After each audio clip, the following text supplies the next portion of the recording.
Dear kids, अस्सलाम वालेकुम, welcome to story time, it's your time. आज आपको मैं जो कहानी सुनाने लगा हूँ ये भोलू की है। और भोलू एक खूबसूरत सा बच्चा था, लेकिन रीछ का बच्चा था। उसकी छोटी बहन थी भोली और इसकी ज़ाहिर एक अम्मा थी। हुआ ये कि उनकी अम्मा रोज़ सुबह सैर पे जाती और वापस बहुत देर से आती। वो वापसी में उनके लिए खाने की कोई ना कोई चीज़ भी लेके आती। उनके अब्बू गए थे सैर पे लेकिन वापस नहीं आए, तो उनकी अम्मा को परेशानी ये थी कि कहीं कोई शिकारी उनको पकड़ के ना ले गया हो। और इसी वजह से वो अपने बच्चों को अब डर की वजह से साथ नहीं लेके जा रहे थे कि कोई जालिम उनको पकड़ के ले गया तो मेरे बच्चों को भी ना ले जाए। हुआ ये कि भोली ने भोलू से कहा कि भाईजान, आप बहुत उदास बैठे हो और खामोश खामोश इतने चुप चुप क्यों बैठे हो? तो भोलू ने कहा कि तुम्हें पता है, पहले तो अब्बू हमारे साथ ले जाते थे, वॉक करते थे, शहद खाते थे, कहीं ना कहीं कुछ और खा पी लेते थे। तो अभी इतने दिन हो गए बाहर भी नहीं जा रहे और अब्बू से मुलाकात भी नहीं हो रही। तो सैर के तो बड़े मजे आते थे, लेकिन ज्यादा मजा अब्बू के साथ जाने का था। अच्छा, भोलू ने जब ये बातें कर रहे थे, अचानक बाहर से किसी ने फायर की आवाज आई जैसे गोली चलती है। तो दोनों समझदार थे, दोनों उठ के पागलों की तरफ भागे नहीं, दरवाजा नहीं खोला। उन्होंने कर्टन जरा सा परे किया और शीशे में से देखा तो बाहर एक खरगोश जख्मी हालत में, छोटा खरगोश का बच्चा जख्मी हालत में पड़ा हुआ था। तो भोली ने कहा भोलू से कि भाई, अगर हमने इसको ना उठाया तो जिसने इसको गोली मारी है उसे उठा के ले जाएगा, शिकार कर लेगा, तो क्या हम इसकी मदद करें? तो भाई ने कहा कर लेते हैं। उसने दरवाजा खोला, उसको अंदर लेके आया तो उसके बाजू पे गोली लगी हुई थी, खून निकल रहा था, लंबे लंबे उसके कान, खूबसूरत सा था खरगोश। अच्छा, बच्चे खरगोश के हों या किसी जानवर के, सारे बड़े प्यारे और खूबसूरत होते हैं। अब हुआ ये कि भोलू उसका खून देख रहा था, उसको साफ करने की कोशिश कर रहा था। तो भोली फटाफट अंदर गई और वहां से जाके उसने कपड़ा लेके आई और उसको गीला किया और उस पर नाप किया तो खून साफ हुआ।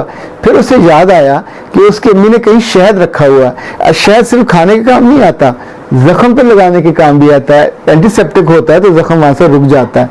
तो वो गई, जाके जब शहद लेके आई और तो भोलू ने बड़ी हैरत से देखा कि भोली इतनी छोटी सी बच्ची है और इतनी समझदार कि ये।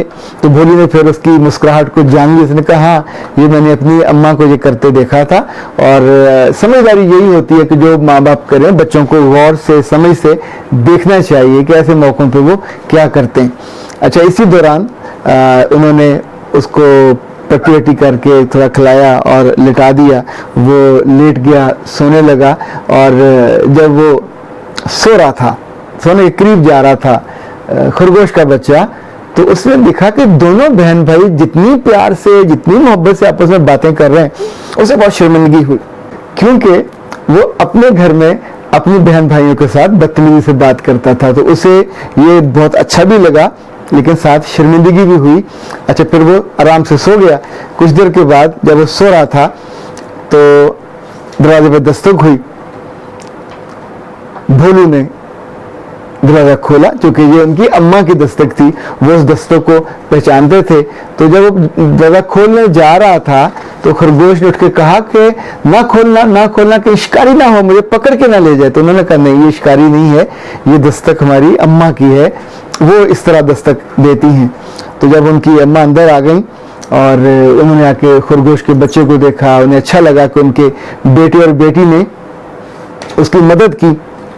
अच्छा, इस दौरान खरगोश का बच्चा सुन चुका था कि उनके अब्बू गुम हो गए, तो उसने दुआ दी कि आंटी, मेरी दुआ है कि इनके अब्बू जो है मिल जाएं। और अच्छा, अभी वो ये बातें कर रहे थे तो उनके अब्बू भी दरवाजे, उनके अम्मी के साथ ही आए थे, वो खड़े ही बस वेटिंग, वो भी अंदर आ गए। अब सारे बहुत खुश हुए और फिर खरगोश ने उनसे इजाज़त ली, इजाज़त लेके अपने घर चला गया।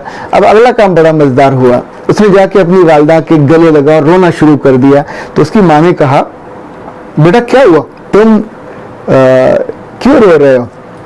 तो खरगोश ने कुछ नहीं कहा। उसने कहा कि बस मैं आपसे दो वादे करना चाहता हूँ। एक तो मैं आइंदा कभी आपकी इजाज़त के बिना बाहर नहीं जाऊंगा, और दूसरा अपने बहन भाइयों के साथ भी अच्छा सलूक किया करूंगा। माँ ने फिर पूछा क्या वजह क्या, तुमने इतना बड़ा फैसला क्यों किया?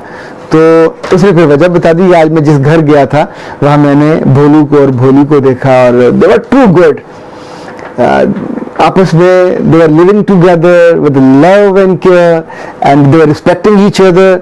इनफैक्ट इतना शानदार वो था तर्ज अमल और कि उसको भा गया, उसको अच्छा लगा। तो उसकी माँ ने कहा इट्स टू गुड। जिन बच्चों ने they changed in fact my son my baby, तो जैसे कहानियां जो है अच्छी कहानियां वो इंसानों को बदल देती हैं, तो अच्छे वाकया भी बदल देते हैं चीज़ों को। तो उसने कहा ठीक है कल उनके घर चलते। सुबह जब निकलने लगे तो उसने एक बड़ी सी गाजर छुपाई हुई, आपको पता है खरगोश तो गाजरें बहुत शौक से खाते हैं, उन्होंने वो बड़ी सी गाजर निकाली, अपने बेटे को साथ लिया और भोलू और भोली के यहाँ पहुंचे और जाके भोलू की वालिदा से उन्होंने कहा आप बहुत शानदार माँ हो, आपने अपने बेटे की और बेटी की इतनी उम्दा तरबियत की है कि न सिर्फ उन्होंने मेरे बच्चे की जान बचाई, दूसरा ये कि वो डरे नहीं, बहादुर थे। अच्छी माँ के बच्चे बहादुर होते, बुजदिल नहीं होते, और बुजदिल तो होना ही नहीं चाहिए कभी, मतलब बुजदिल होना भी कोई बात है, बंदे को बहादुर होना चाहिए। तीसरा ये कि उन्होंने जिस तौर पर उसका जख्म का इलाज किया, शहद लगाया, टेक केयर की और पट्टी लगाई, इट वॉज टू गुड। और मैं सिर्फ आपका शुक्रिया अदा करने और आपको शाबाश देने आई। तो मेरे प्यारे बच्चों, it was the story of the day. और देखें छोटी छोटी कहानियां भी इंसान के दिल में बड़ी जगह बनाती हैं, दिल में जाके बैठती हैं, ख्याल में जाके बैठती हैं, और जब कभी हम पे ऐसा वक्त आए तो कहानी हमें याद रहती, कहानी हमें अच्छा बनाती है। और मेरी दुआ है कि आप सब बहुत अच्छे बनो। भोलू जैसे, मतलब वो तो यार भालू था, भोली रीछ की बच्ची थी, अब इंसान के बच्चे हो, तो जब कभी किसी की मदद करनी पड़े छोटी उम्र में या बड़ी उम्र में, तो हमेशा खुश होकर कीजिए और उस खुशी को फिर आप एंजॉय भी कीजिए। ऐसे मौके पे मुझे ज़रूर याद कीजिएगा कि अख्तर अब्बास भैया ने हमें एक ऐसी कहानी सुनाई थी जिसमें अम्मी की इज्जत भी थी, बहन से प्यार भी था, एक दूसरे का टेक केयर करना भी था और बहादुरी भी थी। तो बहुत शुक्रिया, सलामत रहिए, खुश रहिए, अस्सलाम वालेकुम।